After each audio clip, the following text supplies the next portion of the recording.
Viens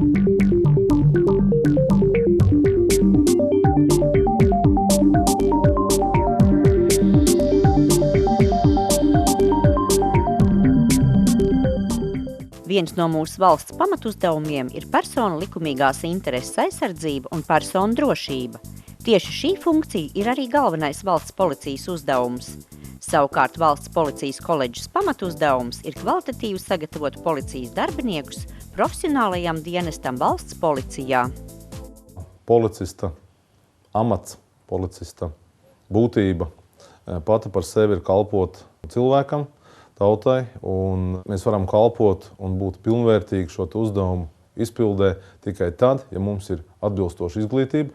Valsts policijas koledža ir vienīgā izglītības iestāde, kura tieši apmāca policistus. Nevis ļauj iegūt izglītību, jurista vai cita veida, bet apmāca tieši policistus, jo šīs programmas ir specifiskas un speciāls tieši policistām.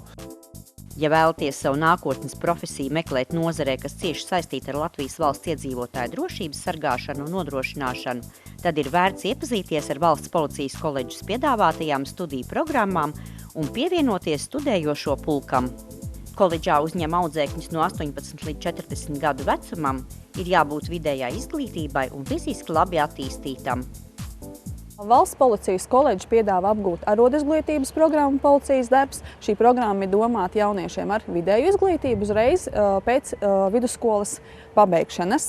Arodizglītības programmā jāmācās ir 1 gads, un pēc tam jaunietis var turpināt izglītību augstākajā izglītības programmā, kas ir Valsts policijas koledžas 1. līmeņa profesionāla augstākā izglītības programma policijas darbs. Šīs programmas ilgums ir klātienes studijām 2,5 gadi un neklātienes studijām 3 gadi.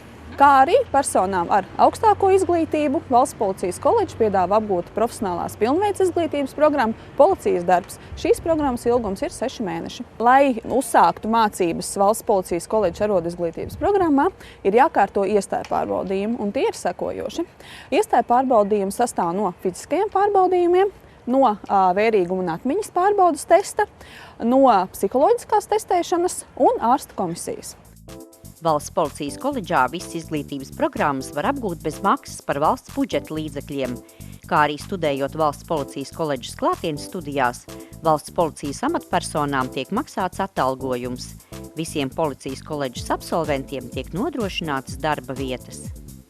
Valsts policijas koledžas absolventi visi bez maksas var turpināt studijas Rīgas Stradiņu universitātē un iegūt jurista kvalifikāciju, kas savukārt dod iespēju strādāt vai nu valsts policijā, vai nu kādā citā tiesību aizsardzības iestādē. Absolvējot arodizglītības programmu policijas darbs, absolventi var strādāt patruļu policijas dienestā, ceļu policijā, konvojā, savukārt turpinot studijas un absolvējot 1. līmeņa profesionālo augstāko izglītības programmu, absolventi var strādāt kā iecirkņu inspektori, kā izmeklētāji, kā operatīvie darbinieki. Viņi strādā virsnieku amatos. Specializācijas tiek izvēlētas 2. studiju gadā, un tās mums ir 4. Kadeti var izvēlēties krimināla policijas darba specializāciju, izmeklēšanas darba specializāciju, eksperta darba specializāciju un kārtības policijas darba specializāciju. Lai sagatavotu jauniešus darbam valsts policijā, mācību procesā tiek iesaistīti augsti kvalificēti speciālisti no valsts policijas. 60% no visām nodarbībām notiek praktiski. Liela nozīme ir fiziskajai sagatavotībai. Sporta katedra nodrošina kadetu fizisko sagatavošanu. Speciālā fiziskā sagatavošanā mums ietilpst tūciņas paņēmienu apmācība. Piemēram, arodu izglītības programmā mums ir 106 praktiskās nodarbības, kuru laikā kadeti apgūst tūciņas pamatprincipus, uzbrukuma atvairīšanu, likuma pārkāpēju atbruņošanu, aizturēšanu un konvojēšanu. Tālāk jau 1. līmeņa augstākās izglītības programmā 80 stundu ietvarā kadetiem tiek tūciņas paņēmieni mācīti padziļināti un tiek ietverts tādas tēmas kā likuma pārkāpēja aizturēšana, piespiedu izsēdināšana no transporta līdzekļa, kas ir ļoti būtisks policijas ikdienā. Pabeidzot mūsu skolu, augstskolu, viņi ir pilnvērtīgi policijas darbinieki jautājumos, kas skar fizisko sagatavošanu un tūciņas apmācību. Valsts policijas koledžā ir sadarbība ar starptautiskām organizācijām. Eiropas Policijas koledžu asociāciju, Startautisko policijas asociāciju un Eiropas Policijas koledžu. Ir aktīva sadarbība arī ar Lietuvas policijas skolu un Igaunijas policijas un robežsardzes koledžu. Sadarbība diezgan cieša. Mēs dodamies arī uz zinātniskajām konferencēm, gan uz Lietuvu, gan uz Igauniju. Tāpatās arī Lietuvas un Igaunijas kolēģi dodās pie mums uz zinātniskajām konferencēm. Kadeti dodas uz sacensībām, sacenšās ar Igaunijas kolēģiem, ar Lietuvas kolēģiem. Kristīna iestājās Valsts policijas koledžā, jo gribēja iegūt policijas darbinieku profesiju un savu nākotni saistīt ar darbu krimināla policijā. Ar studijām viņa ir ļoti apmierināta. Es jau sen biju izdomājis, ka es gribu iet uz kriminālu policiju. Un ir viena nodaļa, kurā es ļoti vēlētos tikt. Tiešāk tā ir organizētās noziedzības apkarošanas pārvalde.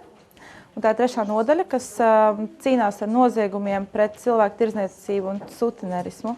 Bet es zinu, ka jāiegūst pieredzi ir pirms tam strādājot gan reģionos, gan iecirkņos. Līdz ar to, kas ir tas tālākais punkts, uz ko man jāvirzās, un tagad man jābūt te koledžā, man jāmācās, jāiegūst zināšanas. Mārtiņš iestāja pārbaudījumiem Valsts policijas koledžā gatavojās jau laicīgi, jo zināja, ka nepieciešama laba fiziskā sagatavotība. Galvenais iemesls bija tas, ka es vēlējos kalpot savai valstī. Es apzinājos, uz ko es dodos, zināju, ka būs arī šī disciplīna un arī šis pusmilitarizētais dienests, tādēļ tas man nesagādāja problēmas. Man attīstība būs divos virzienos. Viens virziens būs izglītība, kas domāju pabeigt bakalaura un maģistra programmas un turpināt savu darbu organizētās noziedzības apkarošanas pārvaldē, tieši saistot ar narkotiku apkarošanu. Izvēloties policista specialitāti, iegūsiet ne tikai 100% garantētu darba vietu, bet arī gandarījumu par padarīto darbu un apziņu, ka katra diena nav nodzīvota velti. Atvērtās durvdienas Valsts policijas koledžā notiks 9. maijā, tā kā visi laipni aicināti.